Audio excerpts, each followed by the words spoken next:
बिस्मिल्लाहिर्रहमानिर्रहीम, अस्सलाम वालेकुम। ऑन एयर विथ आवाज़ में सबा अबड़ो तव्हां सभिनी खे भलीकार करे थी। मूंखे उमेद आहे तव्हां ठीकु ठाक हूंदो, ख़ुशि हूंदो, ख़ैर आफ़ियत सां हूंदो।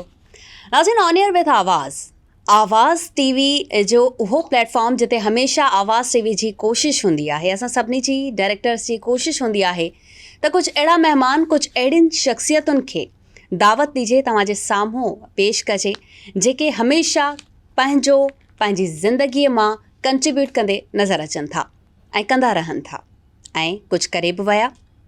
अहिड़ियूं शख़्सियतूं जेके कंहिं ख़ासि मुक़ाम ते त पहुची वियूं आहिनि, पर सिर्फ़ु पंहिंजे लाइ न, अवामी मसइला, अवाम जूं ॻाल्हियूं ऐं अवाम जो आवाज़ु उथारींदे नज़र अचनि थियूं। Podcast okay again on air with आवाज़ में अॼु असीं अहिड़ी शख़्सियत सां तव्हांखे मिलराईंदासीं। अच्छा, हमेशह हिकिड़ो रुख़ आहे, हिकिड़ो चैलेंजिंग बि फेस असीं उनखे चई सघूं था। कुझु कारकुन, कुझु एक्टिव पर्सनैलिटीज़ असांखे पार्टीज़ में नज़र अचनि थियूं। असां वटि खोड़ सारियूं पार्टीज़ आहिनि, तव्हां सभु बि ॾिसंदा हूंदा, पर हिकिड़ी अहम, हिकिड़ी यूनिक पार्टी जंहिंजो हमेशह नालो अचे थो, जंहिंजा कारकुन असांखे नज़र ईंदा आहिनि, जिन जो कमु असांखे नज़र अचे थो। कॾहिं पुलियूं ठहंदे नज़र अचनि थियूं, कॾहिं कुझु मनसूबा मुकमल थींदे नज़र अचनि था, ऐं कॾहिं का आफ़त असांजे मुल्क में, असांजे सूबे में अचे थी त उन्हनि जा कारकुन खोड़ सारा नज़र अचनि था ऐं उहा पार्टी नज़र अचे थी कमु कंदे। जिते ॿियूं पार्टियूं कमु कनि थियूं, पर हिकिड़ो फ्लैग खणंदे नज़र अचे थी सिर्फ़ु हिकिड़ी पार्टी, अमुन जी पार्टी ऐं प्यार मोहबत कंदड़ पार्टी। उन्हनि जा सभु माण्हू, उन्हनि सां जेके कनेक्ट आहिनि, उहे प्यार मोहबत कंदड़ आहिनि। The one and only Pakistan Peoples Party. ऐं उन्हनि सां ई रिलेटेड कुझु माण्हू असांजे प्रोग्राम्स में तव्हां ॾिठा हूंदा। अॼु बि कुझु अहिड़ी पर्सनैलिटी, का अहिड़ी शख़्सियत सां असीं तव्हांखे मिलराईंदासीं जेका उन्हनि जी ई पार्टी सां रिलेटेड आहे, कनेक्ट आहे ऐं कमु कंदे सरगर्म नज़र अचे पई। ही पार्टी, जंहिं पार्टी जी मां ॻाल्हि कयां पई ऐं उन्हनि सां ई मुसलिक हिकिड़ी शख़्सियत असांजे पॉडकास्ट विथ आवाज़ में मौजूदु आहे। उन्हनि जो मां तारुफ़ तव्हां सां ज़रूरु कराईंदमि। 2008 में ज़िले कंबर शहदाद कोट पाकिस्तान पीपल्स पार्टी यूथ जा जनरल सेक्रेटरी चूंडिया विया आहिनि ऐं अॼु ताईं ज़िले जा जनरल सेक्रेटरी आहिनि, कमु कनि पिया। इन खां अलावा ज़िले यूथ डेवलपमेंट कमेटीअ जा सेक्रेटरी पिणु आहिनि ऐं ज़िले कंबर जे मैरिट स्कॉलरशिप बोर्ड जा बि ही सेक्रेटरी आहिनि। इन खां सवाइ कॉलम बि लिखंदा आहिनि। गॾोगॾु सिंध जे मुख़्तलिफ़ अख़बारुनि में केतिरा ई आर्टिकल बि हिननि लिखिया आहिनि। 2022 जी ॿोॾि ऐं तेज़ बरसाति में ॿोॾि मुतासिरनि जी बि हिननि तमामु घणी मदद कई आहे। समाजी कम कंदा रहनि था, हिन वक़्त ताईं माण्हुनि जी तमामु घणी मदद कंदा रहनि था। कंहिंजे बि आवाज़ खे ॿुधनि था त उते फ़ौरन पहुची वेंदा आहिनि। असां सां गॾु मौजूदु आहिनि ज़फ़र सनाउल्ला चांडियो साहब। अस्सलाम वालेकुम। वालेकुम सलाम। कीअं आहियो ज़फ़र साहब? अल्हम्दुलिल्लाह, बिल्कुलु मां ठीकु आहियां। मां ठीकु आहियो? अल्हम्दुलिल्लाह ठीकु आहियूं। आवाज़ टीवी जे हिन प्लेटफॉर्म ते, हिन ख़ूबसूरत प्लेटफॉर्म ते तव्हांखे वेलकम कयूं था। महिरबानी, शुक्रिया। कॾहिं खां स्टार्ट कयो ज़फ़र साहब ही सिलसिलो, कॾहिं खां हले पियो? अल्हम्दुलिल्लाह, असां पाकिस्तान पीपल्स पार्टी में त वॾा ज़िंदगी गुज़ारे विया। जेके असांजा वॾा हुया उहे पाकिस्तान पीपल्स पार्टी सां ई मुंसलिक हुया ऐं उन खां पोइ तव्हां जीअं वॾनि खे ॾिसंदा त पोइ वरी नंढा बि उहो ई रस्तो इख़्तियार कंदा आहिनि। त उन्हनि जॾहिं हिन दुनिया छॾे विया त वरी असीं पाकिस्तान पीपल्स पार्टी खे जॉइन कयोसीं ऐं पाकिस्तान जी वॾे में वॾी जमायत पाकिस्तान पीपल्स पार्टी आहे। त उनखे मद्देनज़र रखे ऐं पाकिस्तान पीपल्स पार्टी में 2013 में मूं ज़िले जो, 18 में ज़िले जो जनरल सेक्रेटरी बतौर यूथ जो नॉमिनेट थियुमि ऐं अॼु ताणी असीं पाण जेको आहे सो ज़िले यूथ जा जनरल सेक्रेटरी आहियूं ऐं फ़राइज़ अंजाम ॾियूं पिया। जीअं जीअं पंहिंजे ॻाल्हि में रोशनी विझी वियो त ज़िले सां उन सां गॾोगॾु secretary district youth development committee बि आहियूं ऐं सेक्रेटरी स्कॉलरशिप बोर्ड बि आहियूं अल्हम्दुलिल्लाह सां, त जीअं नौजवाननि खे बहितर खां बहितर जेको आहे सो असीं कमु अची सघूं। सही। ज़फ़र चांडियो साहब, इहो ॿुधायो त सियासत जी ई तव्हां चूंड छो कई? हिकु त तव्हांजे घर में आहे सियासत जो हिकिड़ो चवंदा आहिनि त अंसर पइजी वञे, तव्हांजा वालिद साहब या तव्हांजा चाचा को बि पार्टी सां रिलेटेड आहे, पर तव्हां छो सियासत? जॾहिं त यंगस्टर्स माण्हू ॿिया पेशा इख़्तियार कंदा आहिनि, ॿियनि पार्टीज़ में वेंदा आहिनि, सिर्फ़ु पाकिस्तान पीपल्स पार्टी खे ई तव्हां चूंड छो कई उनजी? खोड़ सारियूं ईअं त जमायतूं आहिनि ऐं पार्टियूं आहिनि पाकिस्तान जे अंदरि, पर अवां ॾिठो हूंदो त पाकिस्तान पीपुल्स पार्टी उहा वाहिद जमायत आहे पाकिस्तान जे अंदरि ऐं सिंध बिलख़ुसूस जे असीं वेठा आहियूं जिते जंहिं त उन में पीपुल्स पार्टी जा लातादाद जेके आहिनि सो कम आहिनि। शहीद ज़ुल्फ़कार अली भुट्टो खां वेंदे शहीद राणी मोहतरमा बेनज़ीर भुट्टो ऐं असांजो नौजवान हिन वक़्तु चेयरमैन जनाब बिलावल भुट्टो ज़रदारी साहब, अदी फरियाल टालपुर साहब, ॾिठो हूंदो त लातादाद सिंध जे अंदरि जेको आहे सो उन्हनि जेको आहे सो प्रोजेक्ट मेगा प्रोजेक्ट जेको आहे सिंध जे अंदरि ॾिना आहिनि ऐं सिंध जे अंदरि पीपुल्स पार्टी उहा वाहिद जमायत आहे जेकी ग़रीब मज़लूमनि जो जेको आहे आवाज़ ऐं हमदर्द पार्टी आहे ऐं ग़रीबनि जी हिकिड़ी ख़ैरख़्वाह जेको आहे सो पीपुल्स पार्टी आहे। सही, पर पीपल्स पार्टी अगरि ग़रीबनि जी ख़ैरख़्वाहनि जी पार्टी असीं बि ॿुधंदा आहियूं, ॾिसूं बि था। तव्हां केतिरो ऑब्ज़र्व कयो आहे हिन पार्टी खे? तव्हां हिन पार्टी सां कनेक्ट जॾहिं थिया, छा ऑब्ज़र्व कयो त छा हीअ ग़रीबनि मिसकिननि जी या वरी नौजवाननि जे हवाले सां कमु करण वारी ही पार्टी आहे? तव्हां सही चूंड कई आहे? बिल्कुलु हा, ईअं ॾिठो वञे त तव्हां ॾिठो हूंदो त पीपुल्स पार्टी हर जेको आहे सो मदबे फ़िकिर जे माण्हुनि जे कमु आई आहे ऐं औरतूं हुजनि चाहे नौजवान हुजनि, उन्हनि में लातादाद प्रोजेक्ट ॾिना अथनि। त ॾिठो वञे त औरतुनि जे हवाले सां पीपुल्स पार्टी जेको आहे सो फस्ट प्रायोरिटी आहे असांजे लाइ ख़्वातीन। त शहीद राणी मोहतरमा बेनज़ीर भुट्टो जेॾीमहिल चेयरमैन हुई त उन्हनि औरतुनि खे वधीक जेको आहे सो अॻिते आणण जे लाइ तमामु वॾा प्रोजेक्ट ॾिना ऐं जेके अॼु बि आन गोइंग आहे। अॼु कुझु अरसे में पीपुल्स पार्टी जेको आहे सो ॾिठो हूंदो ॻोठनि में जिते ज़रूरत आहे, जिते शहूर आणण जी ज़रूरत आहे ऐं औरतुनि खे जेको आहे पंहिंजे पेरनि ते बीहारण जी ज़रूरत आहे ऐं उते घणे खां घणी ज़रूरत आहे, त उते ॾिठो हूंदो त असांजो ग़रीबनि जे लाइ पीपुल्स पार्टी ऐं सिंध गवर्नमेंट थर्ड पार्टी सां गॾु जेको आहे सो रूरल हेल्थ प्रोग्राम जेको हलाए थी। 14 लख ख़्वातीन खे पंहिंजे पेरनि ते बीहारण जे लाइ बिरला सूत उन्हनि खे कर्ज़ो ॾेई ऐं उन्हनि खे जेको आहे सो ऐं हुनुर सेखारे उन्हनि जे आलमी मंडी में जेको आहे सो उन्हनि जा जेके आहिनि सो कम निमाया कया था वञनि। इहो पीपुल्स पार्टी जो वॾे में वॾो कमु आहे। ऐं उनखां पोइ ॾिठो वञे त नौजवाननि जे लाइ त असांजो चेयरमैन ऐं वर्ल्ड जी जेकी पॉपुलेशन आहे उहा अॼु नौजवाननि जी आहे 67% जेको आहे सो रेशो जेको आहे उहो यूथ जो आहे। त उन हवाले सां त नौजवाननि जे लाइ बि थोरे अरसे में ऐं जल्दी में जेको आहे सो हिकिड़ो प्रोग्राम तमामु ज़बरदस्त जेको आहे सो थियणु वञे पियो ऐं उन में चेयरमैन साहिब जा वॾा इनिशिएटिव आहिनि, चेयरमैन जनाब बिलावल भुट्टो ज़रदारी साहिब जा। त 19 सालनि खां वठी 29 सालनि जे नौजवान खे जेको आहे सो उन्हनि खे जेको आहे सो फ्री तालीम ऐं उन सां बिला सूद कर्ज़ो ऐं उन्हनि खे जेको आहे सो स्किल डेवलपमेंट जा प्रोग्राम जे हवाले सां उन्हनि जा खे जेको आहे सो तरबियत ॾिनी वेंदी। जी, तरबियत ॾिनी वेंदी, ट्रेन कयो वेंदो। अच्छा, हाणे अचूं था तव्हांजे ज़िले ते। कंबर शहदादकोट ज़िलो हिन वक़्तु केतिरो डेवलप थी चुको आहे? तव्हां पंहिंजे इलाइक़े में रही करे कहिड़ा कहिड़ा अहिड़ा कम कया आहिनि जेके नौजवाननि जी भलाई लाइ हुजनि? जी बिल्कुलु, डिस्ट्रिक्ट कंबर शहदादकोट ऐं ॾिठो वञे त उन जा जेके मेन जेके चवंदा आहिनि त कनेक्ट जेके रोड आहिनि उहे अल्हम्दुलिल्लाह सां हिन वक़्तु ठहनि था पिया। लारकाणा वाया टू कंबर, कंबर वाया टू शहदादकोट, वारा via to Naseerabad, Naseerabad via to Dokri, इहे रोड ठहनि पिया। ऐं जीअं वारें वाया टू मेन जेको आहे मेहड़ रोड, इहे अंडर कंस्ट्रक्शन आहिनि, इहे रोड ठहनि पिया। तरक़ी थिए पई सिंध जे अंदरि, सिर्फ़ु ज़िले कंबर में न पर पूरी सिंध में जेको आहे सो पीपुल्स पार्टी तरक़ी ऐं नेटवर्क ॼाणनि पंहिंजो तरक़ियाती कमनि जो विछायो आहे। सही। ज़फ़र चांडियो साहब, जॾहिं बि चूंड थींदी आहे कंहिं सियासी इंसान जी, कंहिं पार्टीअ सां कनेक्ट थींदो आहे त उहो सिर्फ़ु ऐं सिर्फ़ु चवंदो आहे त मां पंहिंजे इलाइक़े में कमु कयां ऐं ॿियनि जी आवाज़ जेकी आहे उहा एतिरी न ॿुधी वेंदी आहे, सिर्फ़ु पंहिंजे इलाइक़े वारनि वासियुनि लाइ कमु कयो वेंदो आहे। तव्हां छा पिया सम्झो, छा इहो कॉन्सेप्ट हिकिड़ी पार्टी में रही ऐं सिर्फ़ु पंहिंजी पार्टीअ जे माण्हुनि जे लाइ कमु करणु, छा इहो सही आहे? न, बिल्कुलु ईअं न आहे। पाकिस्तान पीपुल्स पार्टी हिन शइ खे जेको आहे सो मद्देनज़र रखे ई नथी। पाकिस्तान पीपुल्स पार्टी पूरे आवाम जी ऐं पूरे जेके सिंध में रहंदड़ ऐं पूरे पाकिस्तान में रहंदड़ आहिनि उन्हनि जी जेको आहे सो जमायत आहे। कंहिं मख़सूस पीपुल्स पार्टी जो माण्हू हुजे ऐं उनजे कमु अचे ऐं जेको सिंध में ॿियो रहंदड़ हुजे ऐं उनजे कमु न अचे, इहा असांजी पॉलिसी न आहे, असांजी लीडरशिप जी पॉलिसी न आहे। तव्हां ॾिठो हूंदो त पाकिस्तान पीपुल्स पार्टी हर माण्हू खे जेको आहे सो कमु आई आहे ऐं हर माण्हू जो जेको आहे सो वक़्त ते जेॾीमहिल बि उन्हनि खे ज़रूरत पई आहे त पीपुल्स पार्टी उन्हनि जो सहारो बणी आहे। सही। ज़फ़र चांडियो साहब, तव्हां पंहिंजे हवाले सां कुझु ॿुधायो त किथां खां तालीम हासिलु कई ऐं पाकिस्तान पीपुल्स पार्टी में अचण खां पोइ जेके तव्हांखे ज़िम्मेवारियूं मिलियूं उहे कहिड़ियूं कहिड़ियूं मिलियूं? पहिरियों त असांजो ॻोठु आहे पंहिंजो तालके वाराए में ऐं डिस्ट्रिक्ट कंबर शहदादकोट में मुंहिंजे ॾाॾे जे नाले सां आहे अब्दुल वारिस चांडियो यूसी खंडू में आहे असांजो ॻोठु आहे ऐं उतां प्राइमरी तालीम हासिलु करे ऐं पोइ असीं वारे शहर में आयासीं सिटी में त उते सचल सरमस्त स्कूल आहे जिथे 8th ताणी जेको आहे सो उते पढ़ियासीं। उनखां पोइ हाई स्कूल असीं जॉइन कयोसीं।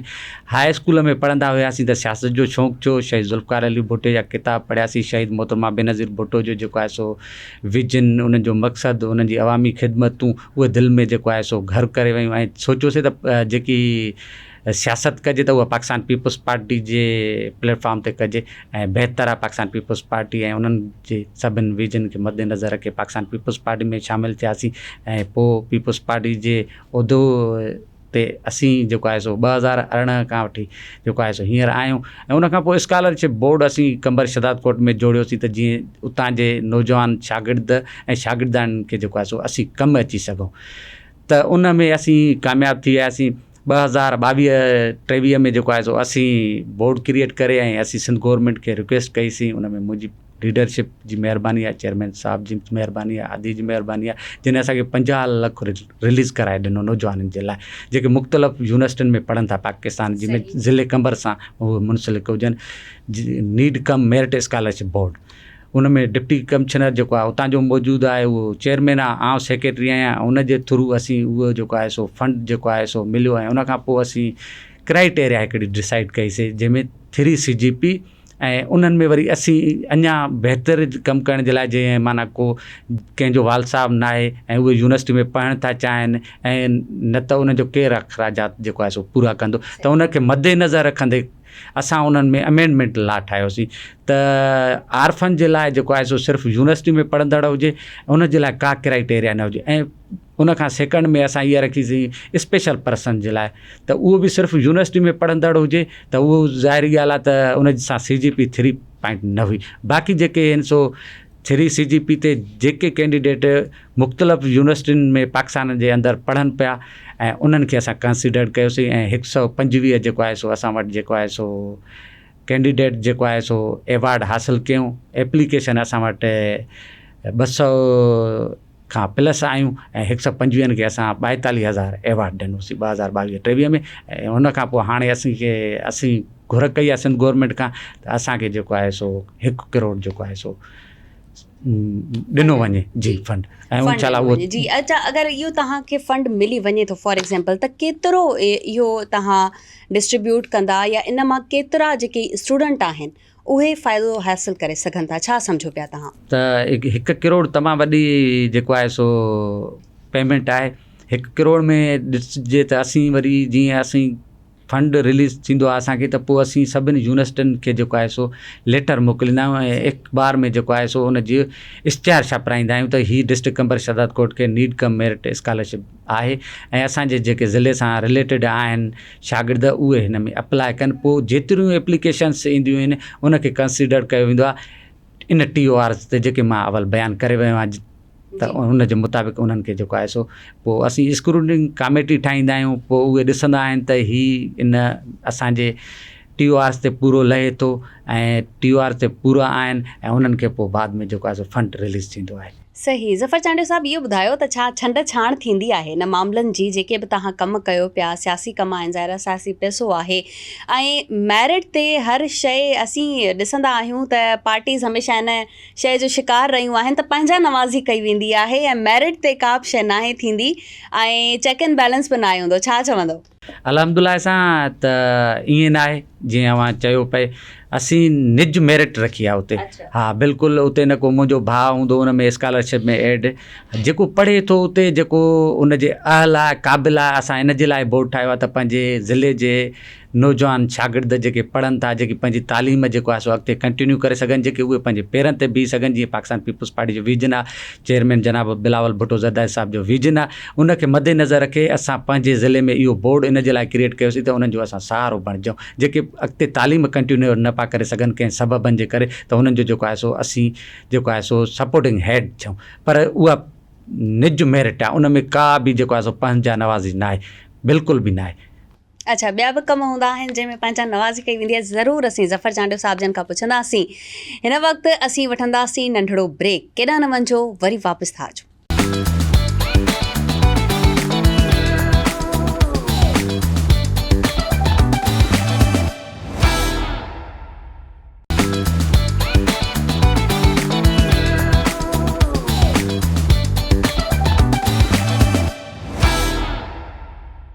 ऑन एयर विथ आवाज़ में हिकु भेरो ॿीहर भलीकार असां सां गॾु ज़फ़र सनाउल्ला चांडियो साहिब जन मौजूदु आहिनि ऐं इन्हनि सां खोड़ सारियूं ॻाल्हियूं बि करणियूं आहिनि। ऐं जॾहिं कंहिं पार्टी सां कोई मुसलिक हुजे थो त उन जे हवाले सां खोड़ सारा सवाल जेके माइंड में अची वञनि था ऐं उन्हनि खे क्लियर करणु बि लाज़मी हूंदो आहे। जीअं असीं ॿुधंदा आहियूं हमेशह त पंहिंजा नवाज़ी ऐं सिर्फ़ु तालीम जे खाते में न, सिहत जे खाते में बि ॿुधंदा आहियूं ऐं गॾोगॾु असीं रोडनि जे बारे में बि ॿुधंदा आहियूं त जेतिरा फंड, जेतिरा पैसा ॾिना वेंदा आहिनि उन्हनि मां सिर्फ़ु ऐं सिर्फ़ु 10% ई ख़र्च कयो वेंदो आहे ऐं बाक़ी जेको आहे त उहो सेव कयो वेंदो आहे सिर्फ़ु पंहिंजे लाइ। केतिरी सदाकत आहे हिन ॻाल्हि में ज़फ़र साहिबु? जी बिल्कुलु, जीअं अव्हां चयो त सिहत तालीम में जेको आहे सो पंहिंजा नवाज़ी। सिहत ऐं तालीम में, सिहत में जेको आहे सो तव्हां टेस्ट थींदी आहे, टेस्ट मां क्रिएट थींदो आहे माण्हू।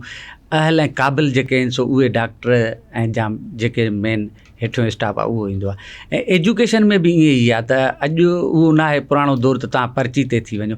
अॼु जेको आहे सो पीपल्स पार्टी मैकेनिज़म ठाहियो आहे ऐं उन जे थ्रू जेके अॼु बि टीचर्स या वग़ैरह वग़ैरह जेके बि थियनि था उहे जेको आहे सो थ्रू टेस्ट जे था अचनि ऐं उन में का बि माना जेको आहे सो इंटरफेयर न आहे।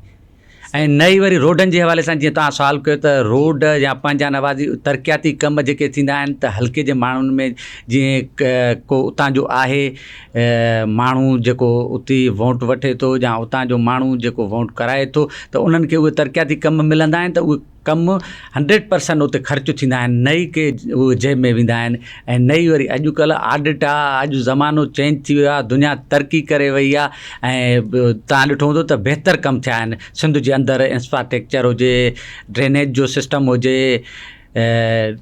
पेवर ब्लॉक ॾिठा वेंदा त कमु थिए थो पियो सिंध जे अंदरि मुख़्तलिफ़ शहरनि में, टाउन में बहितर कमु थिया आहिनि, लाइटिंग हुजे वग़ैरह वग़ैरह खोड़ सारियूं जेके आहिनि सो पीपल्स पार्टी कमु कराया आहिनि ऐं कमु करे पई।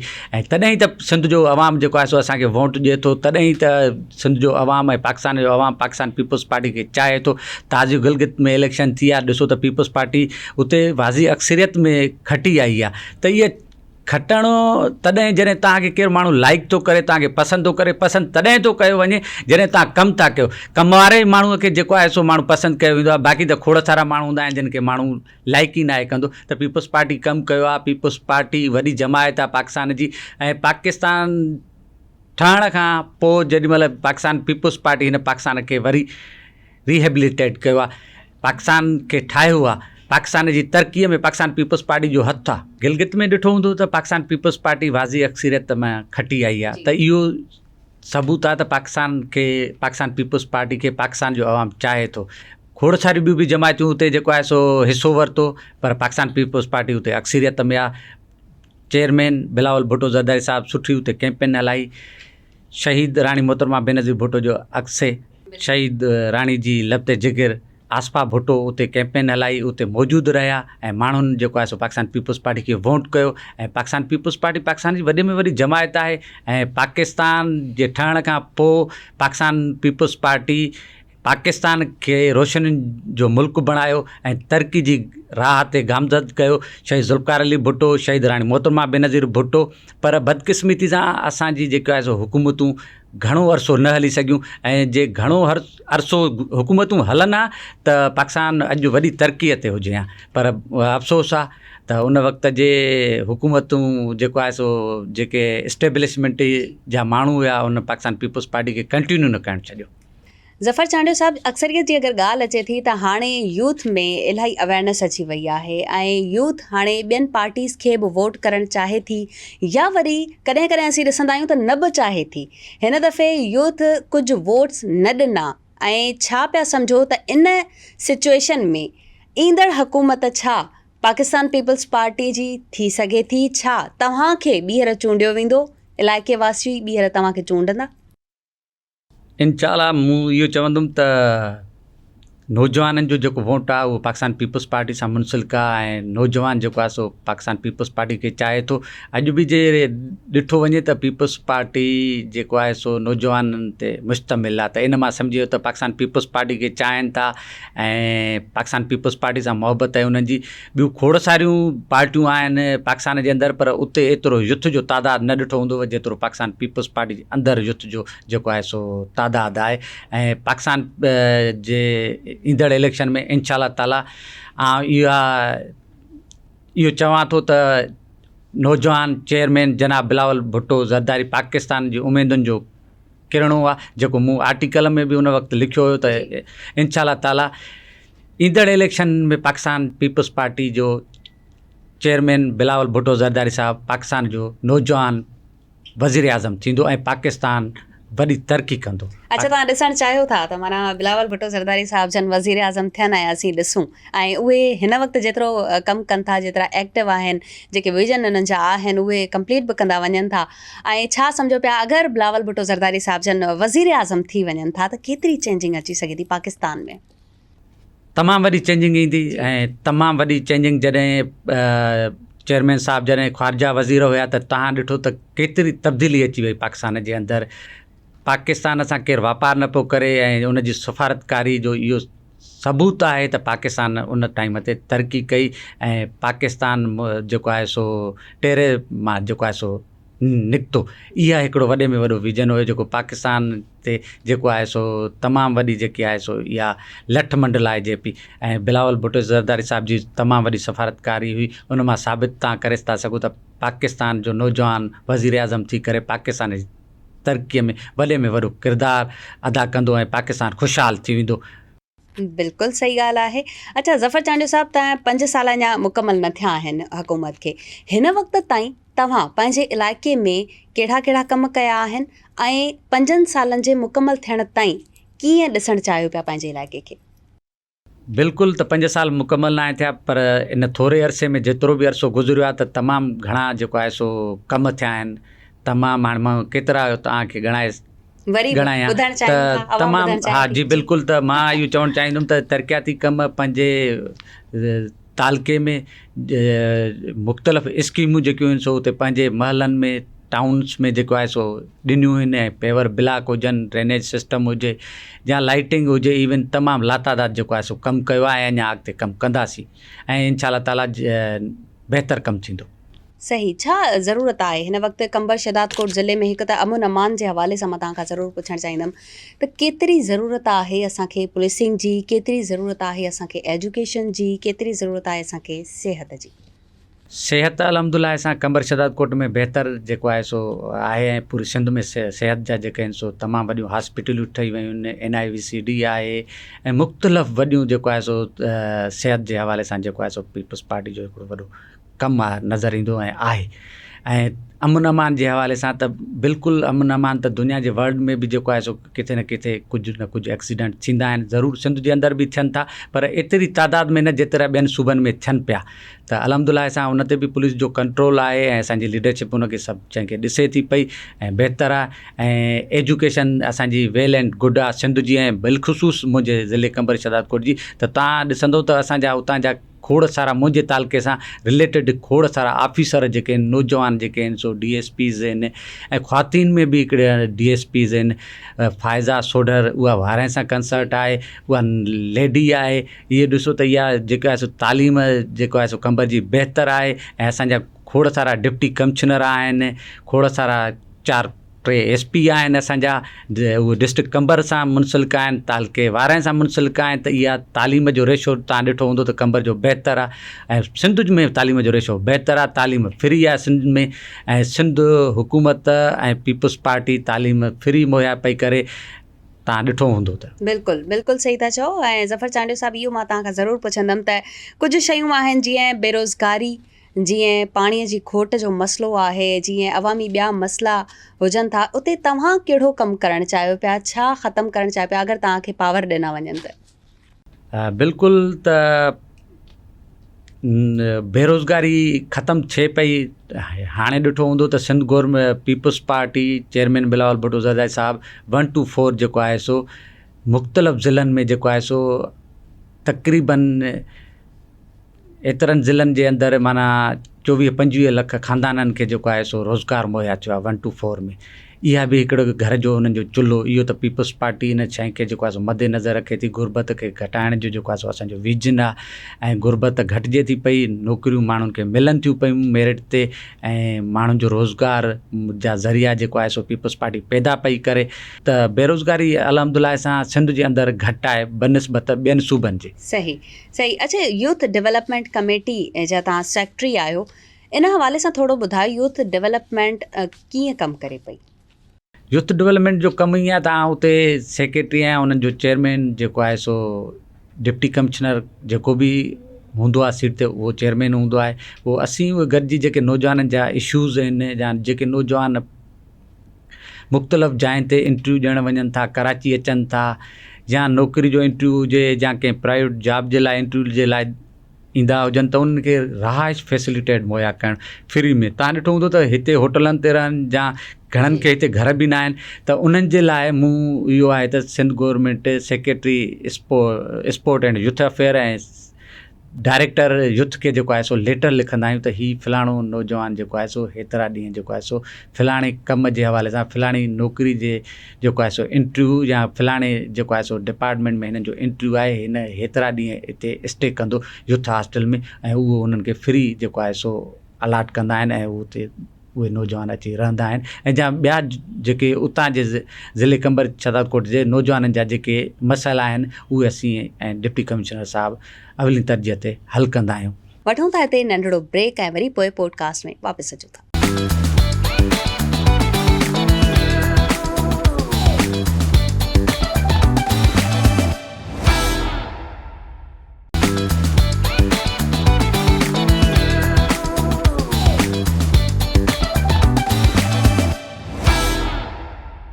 ज़फ़र चांडी साहब, छा इन प्रोसेस में एॾो टाइम न लॻी वेंदो हूंदो? तव्हां लेटर लिखो, वरी उहो लेटर अची पहुचे, या वरी ईमेल जे थ्रू तव्हां उन जो जवाब जो इंतज़ारु तव्हां कयो ऐं इन वक़्त ताईं नौजवान परेशान हुजे?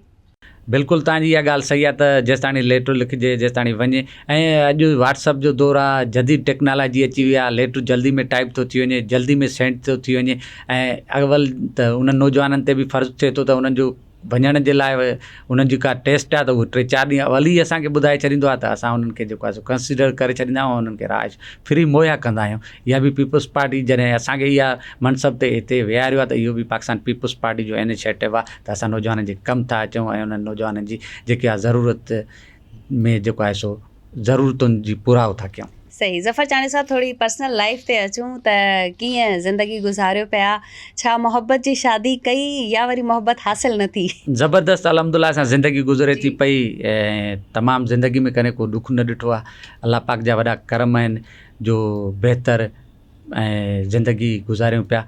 शादी मूं नाहे कई ऐं शादी इंशाल्लाह ज़रूरु कंदासीं ऐं न ई वरी कॾहिं मोहबत कई आहे।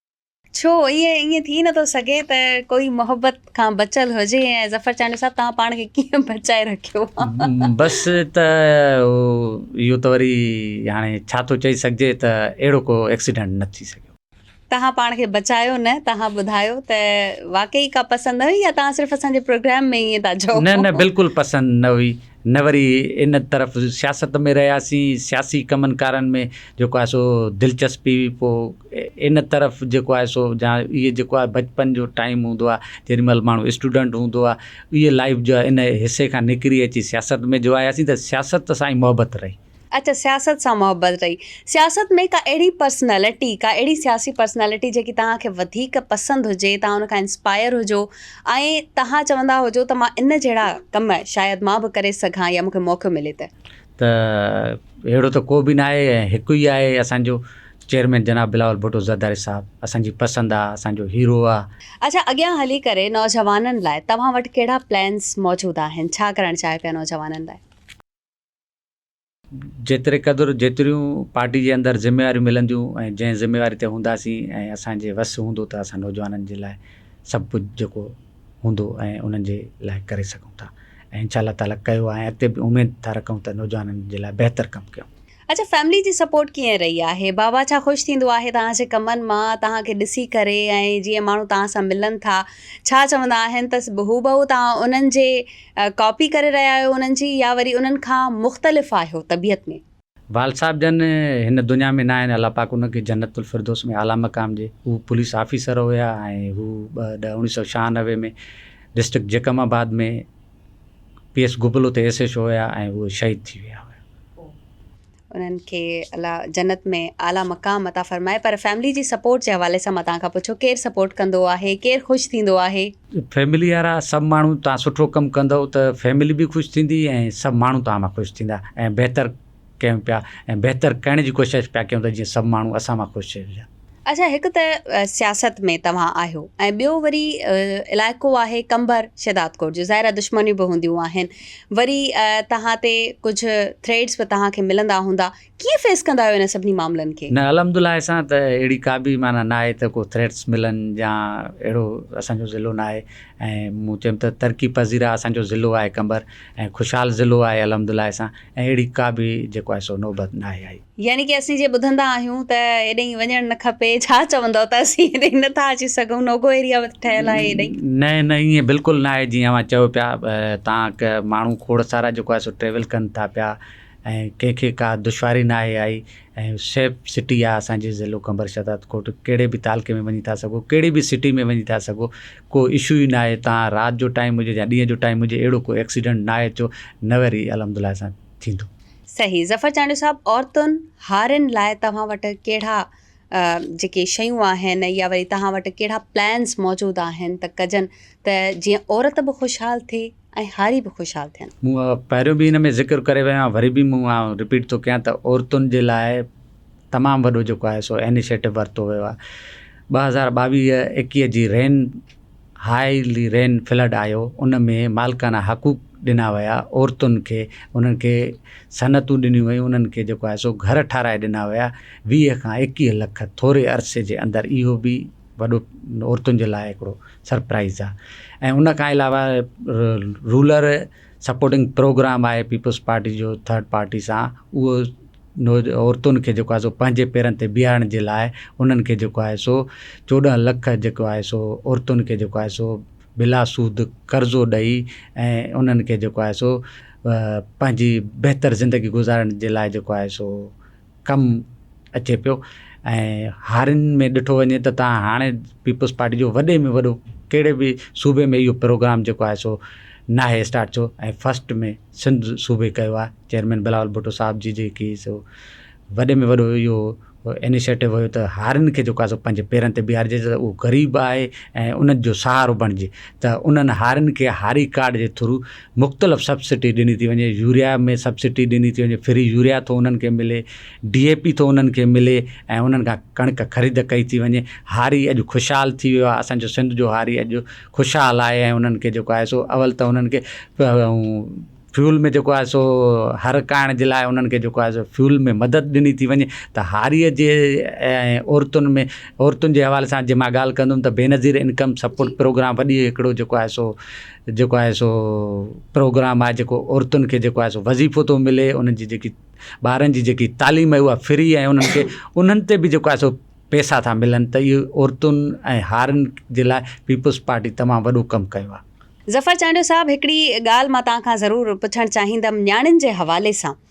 असीं मर्दनि जी तालीम, छोकिरनि जी तालीम ते त फोकस कंदा ई आहियूं, न्याणियुनि जी तालीम ते जेका ख़ासि करे पीपल्स पार्टी कमु करे थी, पर पोइ बि न्याणियूं असीं ॿाहिरि निकिरंदे न पिया ॾिसूं, तालीम हासिलु कंदे न पिया ॾिसूं। किथे गैप आहे, छा सम्झो पिया? उन में इहो वॾे में वॾो गैप आहे त पीपल्स पार्टी त उन्हनि खे जेको आहे सो वज़ीफ़ो ॾिए थी पई स्कूल ऐं कॉलेज साइड।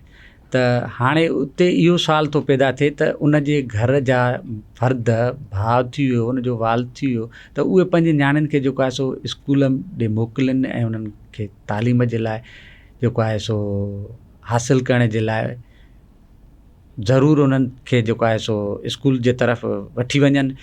ऐं हर माण्हू जी हूअं ज़ाहिरी ॻाल्हि आहे त ख़्वाहिश हूंदी आहे त का डॉक्टर सां मां शादी कयां, का ऑफिसर हुजे उन सां शादी कयां, पर जे इहो ई सुवाल जे उन्हनि माण्हुनि खां कजे जेके नथा पंहिंजी नियाणियुनि खे तालीम जे लाइ जेको आहे सो माइल कनि, नथा तालीम ॾियाराइनि, त उहो पोइ कहिड़ी माना ज़िंदगी थो गुज़ारे। त जॾहिं ॿिए खां इहा जेको आहे सो एक्सपेक्ट रखे थो त डॉक्टराणी हुजे, ऑफिसर हुजे, उन सां मां शादी कयां, जॾहिं मुंहिंजे घर में का भेण या का बि हुजे ऐं उनखे मां स्कूल जे तरफ़ न मोकिलियां, त पोइ इहा त सोच त उतां जे माण्हुनि जी, ऐं इनखे ज़रूरु जेको आहे सो माण्हू जेको आहे सो पंहिंजी इन सोच खे तब्दील कनि ऐं नियाणियुनि खे तालीम जेको आहे सो लाइ मोकिलनि ऐं तालीम उन्हनि खे ॾियाराइनि। तालीम जेको आहे सो वॾे में वॾो जेको आहे सो हिकिड़ो रोशन हिकिड़ो ख्वाबु आहे हर इंसान जो, ऐं उन्हनि में औरत जो बि हुजणु लाज़मी आहे त उहा तालीम हासिलु करे ऐं पंहिंजे उहा जीअं पंहिंजे पेरनि ते बीही सघे। ऐं औरत जेको आहे सो तालीम हासिलु कंदी त उहा कामयाबी थी सघे। ईअं न आहे त उहा सिर्फ़ु घर में थांव धोए ऐं घर जे चार दीवारी जे अंदरि रहे ऐं उहा तालीम हासिलु करे। असां त इन में असां त औरतुनि जी ॻाल्हि कंदा आहियूं, पीपल्स पार्टी हमेशह औरतुनि जी ॻाल्हि कई आहे, त मां उन्हनि सभिनि वालदेन ऐं उन्हनि बिरादरनि खे चवंदुमि त पंहिंजी नियाणियुनि खे जेको आहे सो तालीम हासिलु कराइनि ऐं उहा बहितर हिकिड़ो अमल आहे। सही। अच्छा, पीपल्स पार्टी इन हवाले सां वज़ीफ़ो बि ॾे पई, फंड बि ॾे पई, उहे केॾांहुं पिया वञनि अगरि औरत तालीम हासिलु नथी करे त? न, जेके उते स्कूल वञनि था, जेके कॉलेज साइड वञनि था, त उन्हनि खे उहो मिले थो पियो वज़ीफ़ो, हर माह मिलंदो आहे उन्हनि खे, ऐं उहो उन्हनि खे ई मिलंदो आहे, उन्हनि जे नंबर ते ईंदो आहे, उन्हनि जे वालदेन जे ते। को बि फंड में उन में का हेरा फेरी न आहे। उहो सिर्फ़ु उन्हनि जे लाइ त जीअं उहे नियाणियूं जेकियूं घर में आहिनि ऐं उहे पंहिंजा जेको आहे सो अख़राजात जेको आहे सो तालीम जा नथा पूरा करे सघनि, त उहो उन्हनि खे वज़ीफ़े जी सूरत में जीअं उहे स्कूल अचनि, इहो पीपल्स पार्टी जो वॾो इनिशिएटिव आहे। सही। अच्छा, छा सम्झो पिया इहो जेको वज़ीफ़े जो सिस्टम आहे, इहो स्किल डेवलपमेंट में जेके प्रोग्राम आहिनि तव्हांजा बेनज़ीर इनकम सपोर्ट प्रोग्राम वारा, इहे जेके आहिनि उन्हनि में बि वज़ीफ़ा मिलनि पिया, पर छोकिरा स्किल हासिलु कनि, छोकिरियूं स्किल हासिलु कनि, इहो घटि रुझान आहे, छा चवंदव? त अॼु उन्हनि जो हिकिड़ो फोकस थी वियो आहे सिर्फ़ु CS जी तयारी कयूं, डिग्री हासिलु करे ऐं पंहिंजो जो ऑफिसर, हाणे सभु त जेके तालीम हासिलु था कनि त उहे सभु ऑफिसर नथा थी सघनि ऐं सभु ब्यूरोक्रेट्स नथा थी सघनि। त उन्हनि खे मुंहिंजो इहो हिन प्रोग्राम जे थ्रू हिकिड़ो मैसेज आहे त उहे नौजवान स्किल डेवलपमेंट, जीअं पीपल्स पार्टी जो हिकिड़ो वॾो प्रोग्राम आहे BSYDP, उन जे थ्रू उन्हनि खे स्किल डेवलपमेंट मुख़्तलिफ़ माना जेको आहे सो शोबनि में जेको आहे सो उन्हनि खे स्किल जेको आहे सो सेखारिया था वञनि, त नौजवान उन्हनि मां फ़ाइदो वठनि, डिग्री बिल्कुलु हासिलु कनि ऐं उहे स्किल हासिलु करे दुनिया जे मुख़्तलिफ़ कुंड कुर्श में वञी उहो पंहिंजो बाइज़त रोज़गार करे था सघनि ऐं सुठी इनकम करे था सघनि, ऐं उहे उन तरफ़ अचनि कान पिया।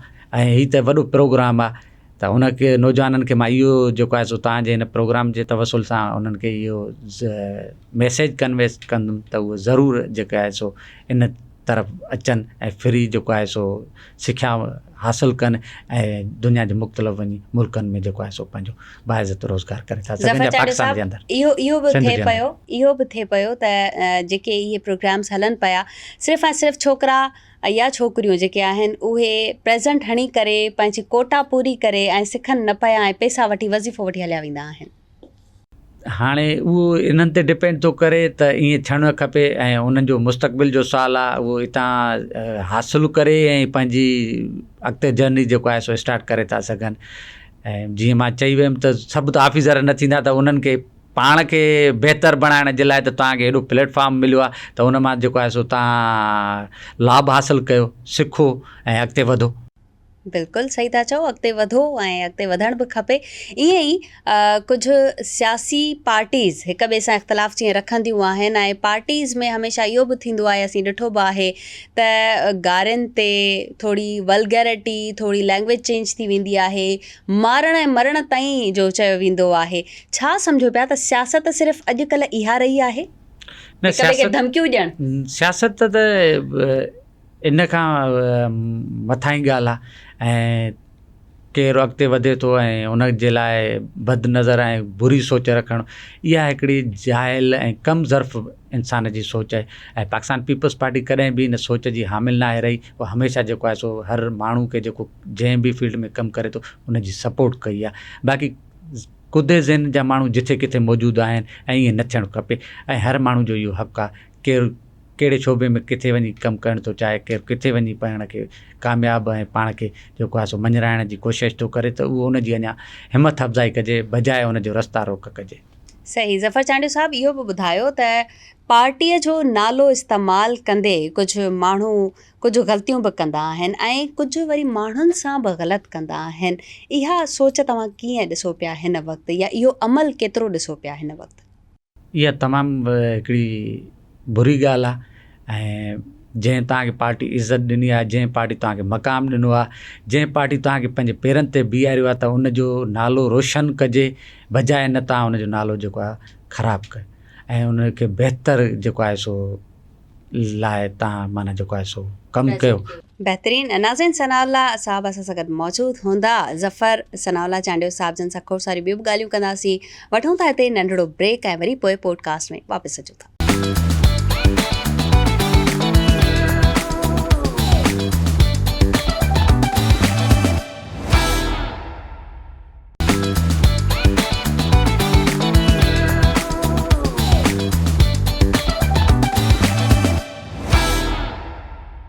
Welcome back and on air with आवाज़। सबाबड़ो तव्हांखे भली कार करे थी पर ॿीहर असां सां ज़फ़र सनाउल्लाह चांडियो साहब जन मौजूदु आहिनि। खोड़ सारो कमु कनि था यूथ जे लाइ ऐं खोड़ सारो सोचनि बि था। अच्छा, तनक़ीद बि थींदी आहे, हर माण्हू ते थींदी आहे, असां ते बि थींदी आहे। जेतिरो सुठो कमु हूंदो ओतिरी घणी तनक़ीद हूंदी, या वरी कमु न हुजे बि तनक़ीद थींदी आहे। ज़फ़र साहब, छा सोचो पिया, कीअं तनक़ीद खे फेस कंदा आहियो? थींदी त हूंदी लाज़मी। बिल्कुलु। हाणे तव्हां जंहिं ग्राउंड में हूंदो त उते तनक़ीद जी त जाइज़ आहे, त तनक़ीद बराए इस्लाहत हुजे, तनक़ीद बराए तनक़ीद न हुजे, त तनक़ीद खे तव्हां ख़ूबसूरती सां तव्हां वरी उनखे बहितर कमु करे ऐं उन्हनि जो जवाबु ॾियो। ऐं सुठी जे तनक़ीद करे थो त उनखां वधीक उन्हनि खे जेको आहे सो तव्हां कम जी जवाबु ॾियो मोट में। त इहा तनक़ीद जो हिकिड़ो जेको आहे सो जवाबु आहे। ऐं तनक़ीद हर माण्हू ते थींदी आहे ऐं हर माण्हू ते तनक़ीद, पर तनक़ीद बराए इस्लाहत हुजे, तनक़ीद बराए तनक़ीद हा न हुजे, बस इहो हुजे। सही। अच्छा, कुझु साड़ हूंदो आहे त हिननि खे ही पोस्ट छो मिली आहे ऐं ही सिर्फ़ु पंहिंजनि खे ॾियनि पिया, सो इहे बि मामला तव्हां सां थींदा हूंदा? न, ख़ासि करे न एतिरा न थियनि पिया। यानी कि माण्हू एतबार कनि था तव्हां? जी बिल्कुलु। हाणे तव्हां कमु कंदो त ज़ाहिरी ॻाल्हि माण्हू तव्हां ते एतमाद कंदा। बिल्कुलु ईअं ई आहे। अच्छा, तव्हां लीडर जे हवाले सां ॿुधाए वियो। औरत सियासतदान में तव्हांखे कहिड़ी औरत, कहिड़ी लेडी पसंदि आहे जिन जो कमु तव्हांखे इंस्पायर कंदो हुजे ऐं वरी तव्हां सोचींदा हुजो त काश अगरि मूंखे मौक़ो मिले त मां बि हिननि मोहतरमा सां गॾु कमु कयां? बदकिस्मती त असां नंढा हुआसीं त शहीद राणी मोहतरमा बेनज़ीर भुट्टो तमामु वॾी ऐं आलमी लीडर हुई ऐं इस्लामी जमहूरिया पाकिस्तान जी पहिरीं वज़ीर आज़म, ख़्वातीन वज़ीर आज़म हुई उहो। ऐं उनखां पोइ मौजूदा मुंहिंजी अदी फरियाल टालपुर साहिबा तमामु वॾी शख़्सियत आहे ऐं तमामु जेको आहे सो उनजा वॾा जेको आहे सो कमु ॾिठा हूंदा त हू हर हवाले सां जेको आहे सो पार्टी ऐं माण्हुनि जे कमु अचे थी पई ऐं पसंदीदा असांजी लीडर आहे। अगरि तव्हांखे कोई प्लेटफॉर्म मिले ज़फ़र साहब, को वॾो प्लेटफॉर्म मिले थो, त छा तव्हां यूथ लाइ कमु करणु चाहींदा, या वरी सिर्फ़ु ऐं सिर्फ़ु तव्हां उन सीट जो फ़ाइदो हासिलु कंदे कुझु पंहिंजे लाइ ठाहे वठंदो जल्दी जल्दी में? न ईअं न आहे त पंहिंजे लाइ कुझु ठाहे। ज़ाहिरी ॻाल्हि, तव्हांखे जॾहिं मौक़ो मिलंदो त ज़रूरु तव्हां जेको आहे सो उन मौक़े खे जेको आहे सो माण्हुनि ताणी जेको आहे सो पहुचाइण जे लाइ कोशिशि कंदो। त ऐं कॾहिं बि पंहिंजे लाइ आउं न आहे ठाहियो। ऐं सियासत जेकी आहे इबादत तौरु सम्झी ऐं इबादत ई था पिया कयूं। ऐं अलहमदुलिल्लाह सां इहो अनासिर ई न आहे जो पंहिंजी नवाज़ी ऐं पाण खे माण्हू सेट कजे। त हीउ ॾिसो न त मनसबु हमेशह लाइ कंहिं इंसान वटि न आयो हूंदो। अॼु हिते आहियूं, थोरी देरि खां पाण हिते न हूंदासीं। त सियासत बि ईअं आहे त तव्हां हिकु जाइ ते न हूंदो, बदिलजण जो हिकिड़ो नालो आहे। त उन में तव्हां सुठा कमु करे वञो जीअं तव्हांखे माण्हू यादि कनि ऐं तव्हांजी उहे माण्हू ॻाल्हि कनि त साईं हीउ फलाणो माण्हू तमामु ज़बरदस्त माण्हू हुयो, हीउ तमामु माण्हुनि खे कमु आयो। ऐं इहो तव्हांजो पोरियो ऐं महिनत आहे ऐं असां इन जे लाइ जुस्तजू कयूं था, इन जे लाइ महिनत कयूं था त अञा केरु अॻियां मुक़ाम मिलियो त ज़रूरु अञा वधीक जेतिरी करे सघिया आहियूं। ऐं जे अॻिते मक़ाम मिले थो ऐं असांजी लीडरशिप चाहियो त इंशाअल्लाह ताला हमेशह उन्हनि जेको आहे सो लीडरशिप कमु वारे माण्हुनि खे चाहियो आहे। ऐं इंशाअल्लाह ताला जे मौक़ो मिलियो त ईअं ई अवाम जी अञा वधीक ख़िदमत कबी कंहिं अहम ज़िम्मेवारी। सही। अच्छा, कॉलम लिखण जो ख़्यालु कीअं आयो? छा इहा तव्हां में हिकिड़ी अलॻि क्वालिटी आहे, या कंहिंखां इहे बि इंस्पायर थी करे इन साइड बि विया त हा कॉलम बि लिखिजे, कुझु लिखिजे अख़बारुनि जे लाइ, माण्हुनि लाइ? जी बिल्कुलु, बसि कॾहिं कॾहिं वेठा हूंदा हुआसीं त पोइ सोचियोसीं त भला वेहण खां पोइ बहितर आहे त कंहिं शइ खे बि जेको आहे सो लिखिजे। त टाइम उन वक़्तु हूंदो हुयो काफ़ी, त पोइ आर्टिकल लिखणु शुरू कया मूं। शहीद राणी मोहतरमा बेनज़ीर भुट्टो जी ज़िंदगी ते मूं लिखियो आहे, जनाब बिलावल भुट्टो ज़रदारी साहिब जी ज़िंदगी ते मूं आर्टिकल लिखियो, ऐं उनखां शहीद ज़ुल्फ़कार अली भुट्टो जी सियासी ख़िदमतूं, अवामी ख़िदमतूं, पाकिस्तान जी तरक़ीअ जे लाइ ख़िदमतूं, मुख़्तलिफ़ उन्हनि में मूं जेको आहे सो उन्हनि ते आर्टिकल लिखिया, सिंध जी तरक़ी ते आर्टिकल लिखिया, खोड़ सारी अख़बारुनि में उन वक़्तु शाया थिया, ऐं काफ़ी अरसो थी वियो आहे त टाइम जी नज़ाकत न आहे त वरी हाणे उनखे न। ऐं उनखां मूं हिकिड़ो किताबु जेको आहे सो जेको हाणे लिखां पियो, पाकिस्तान पीपल्स पार्टी जी जमहूरियत जे लाइ जिदोजहद, इंशाअल्लाह ताला उहो जल्दी में अची वेंदो। इंशाल्लाह उहो जल्दी अची वेंदो। अच्छा, तव्हांखे अगरि पार्टी मौक़ो ॾे, अगरि कोई तव्हांखे अहिड़ो सुठो प्लेटफॉर्म मिली वञे, का अहिड़ी वसारत मिली वञे, त ग़रीबनि लाइ कहिड़ो अहिड़ो कमु हूंदो जेको तव्हां करणु पसंदि कंदा? इंशाअल्लाह त ज़रूरु तव्हां जंहिं जाइ ते हूंदो, जंहिं जाइ ते एक्सेस कंदो, जिथे तव्हांजा कमु थींदा, त उते ज़ाहिर ॻाल्हि आहे त तव्हां माण्हू जे कमु ईंदो। आहे इहो त माण्हू जी ख़िदमत कजे, ऐं उहिदो ऐं मनसबु सिर्फ़ु सीट न आहे हूंदी, उहो कम जो नालो आहे, ऐं उते वञी जाइ ते कमु कंदो त अॻिते उहो वधी सघंदो। जेको कमु न कंदो त उहो पंहिंजो पाण नुक़सानु कंदो, ऐं अॻिते उहो नथो वधी सघे। त माण्हू खे कंहिंखे बि, असां हुजूं चाहे केर बि हुजे, जंहिंखे मौक़ो मिले थो त उहो ज़रूरु कमु करे, ऐं कमु ई उनजी जेको आहे सो सुञाणप आहे। त इंशाअल्लाह जे किथे बि मौक़ो मिलियो त ज़रूरु अवाम जी ख़िदमत कबी, ऐं नौजवाननि जी ख़िदमत कबी, ऐं पार्टी जो नालो रोशन कबो। अच्छा, ग़रीब गुरबत जी लकीर केतिरी ॾिसो पिया, हिन वक़्तु बि गुरबत खोड़ सारी आहे सिंध में, ऐं तालीम जी बि खोट नज़र अचे पई, कुझु स्कूल्स बंदि आहिनि। छा इन हवाले सां तव्हां कुझु करण जी कोशिशि कई आहे, आवाज़ पहुचाइण जी कोशिशि कई आहे पार्टी ताईं? बिल्कुलु, हिननि ते असांजी लीडरशिप जी जेको आहे सो वसी नज़र आहे, ऐं तालीम जी खोट ईअं खणी चइबी त तालीम जे रेशो ॿियनि सूबनि खां असां वटि वधीक आहे। जेकी ताज़ी सर्वे आहे त जेके ॿियनि सूबनि में जेके आहिनि सो ॿार जेको आहे सो घटि स्कूल था वञनि, बनस्बत उनजे सिंध सूबे में ॿार जेको आहे सो स्कूलनि में ज़्यादा पिया अचनि पिया। त उहो ॿिया बि फैक्टर्स आहिनि, पर उन्हनि खे उन्हनि जे वालिदेन जो बि फ़र्ज़ु थो अचे त पंहिंजी औलाद खे पाण स्कूल जेको आहे सो मोकिलनि। ऐं घणा वालिदेन ईअं आहिनि लापरवाह था थी वञनि, जॾहिं उन्हनि खे फ्री तालीम थी मिले, बेनज़ीर इनकम सपोर्ट प्रोग्राम जे थ्रू उन्हनि खे ॿारनि जो वज़ीफ़ो थो मिले, जेके स्कूल में पढ़नि था, त उन्हनि खे बजाए कंहिं दुकान ते बीहारण जे लाइ, बजाए कंहिं कमु करण जे लाइ, त उहे उन्हनि खे स्कूल मोकिलनि। उन्हनि जी वधि खां वधि गवर्नमेंट इहो चाहींदी त उन्हनि खे फैसिलिटेट करे, उन्हनि खे जेको आहे सो उन्हनि जी जेको आहे सो आवाज़ बणिजे, ऐं उन्हनि खे जी हेल्प करे। सिंध गवर्नमेंट त हेल्प करे थी पई, हाणे उन्हनि जे वालिदेन ते फ़र्ज़ु आहे त उहे पंहिंजा ॿार कीअं था उन्हनि खे मेंटेन कनि, ऐं उन्हनि जो फ़र्ज़ु आहे जेसि ताणी उहे पाण ज़िम्मेवारियूं न अदा कंदा, तेसि ताणी केतिरा बि प्रोजेक्ट ईंदा त उहो जेको आहे सो कामयाबु नथा थी सघनि, जेसि ताणी पंहिंजा वालिदेन, घर जा भाती इन में सेंसियरिटी नथा वठनि, त उहो इहो फैक्टर आहे। बिल्कुलु सही था चओ ज़फ़र चांडियो साहब। का अहिड़ी ॻाल्हि जेका तव्हांजे बारे में अवाम खे ख़बर न हुजे ऐं अॼु तव्हां ॿुधाइणु चाहियो?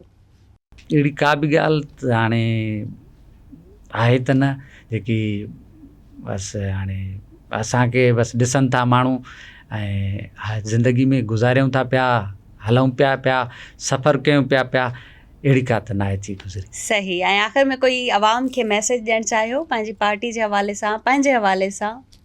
मां इहो चाहींदुमि त बिलख़ुसूस नौजवान आहियां, त नौजवाननि जे लाइ मुंहिंजो इहो आहे त नौजवान जेको आहे सो पढ़ाई ते फोकस कनि, उन्हनि जो मुस्तक़बिल आहे। ऐं नौजवान अॼु ॾिठा हूंदव त नौजवान ऑफिसर जेके आहिनि सो CSSP थियनि था पिया, मुख़्तलिफ़ जेको आहे सो पोस्टनि में वञनि था पिया, तालीम जे रेशे खे जेको आहे सो वधे पियो, ऐं नौजवाननि जो बजाए रुझान मनफ़ी ऐं मुस्बत हुजणु खपे, ऐं उन्हनि खे पंहिंजी ज़िंदगी खे, पंहिंजे गोल खे साम्हूं रखी करे, ऐं उहो पंहिंजी जेको आहे सो तालीम जेॾी महिल कंटिन्यू कंदा त उन्हनि जी ज़िंदगी ऐं मुस्तक़बिल उन्हनि जे लाइ बहितरु हूंदो।